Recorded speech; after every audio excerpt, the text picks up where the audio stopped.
privilege here before I do the rites and ask you to stand for the oath. But it's, again, a pleasure to be with you today, and it's awesome for me to address the congregation briefly because it really comes down to our understanding of missions and this great message we heard from Paul about the foundation of Christ dying for us is a mission, a word that we have to also give to the men and women who serve selflessly in our nation's military. And the way we can do that is through chaplains. Chaplains are free to preach and teach the Word of God according to their conscience, according to their faith. So your pastor is now able to reach young men and women, average age, that will come to their chaplain, will be 18 to 25-year-olds, who may have never darkened a church door, never heard the gospel of God or Christ before, but they're going to run into their chaplain who's PTing with them, who's eating the same dirt they're eating, who's working with them, and they're going to have life issues and come to him, and he's having a great opportunity to share the message that we just heard in our gospel lesson and then also in our text, that God has chosen you. You have forgiveness of sins.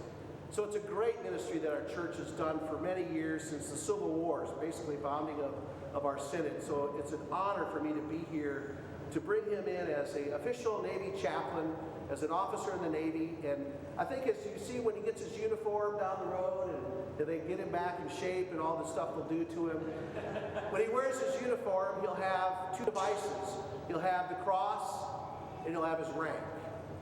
To me, that's just the epitome of what Lutheran doctrine of the two kingdoms is.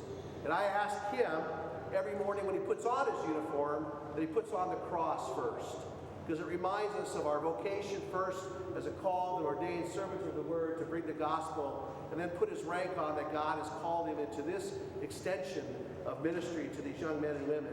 And it's really you as a congregation who are making sacrifices as well, because without your support, we couldn't have chaplains in the reserve. So I thank you for your willingness and support to catch this vision of sending your pastor out into an environment to bring comfort to those who are hurting with the gospel of Jesus Christ. So thank you for allowing me to do a mini second sermon, but it's important that we catch this vision, that it's important to be into that field, to share the gospel with these young men and women who may not otherwise hear it. So thank you. So now I ask that you stand as he'll be taking his oath of office to become officially a Navy chaplain.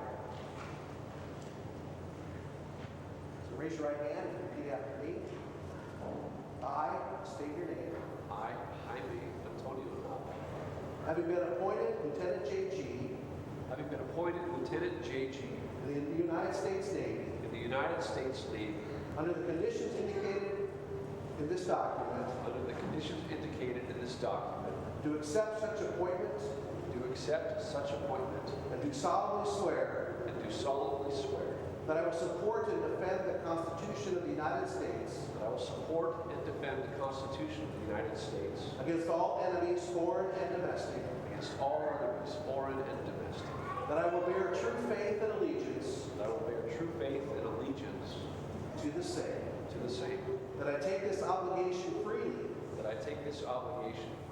without any mental reservation or purpose of evasion, and that I will well and faithfully discharge the duties of the office on which I'm about to enter. So help me God. Congratulations. I think it's okay.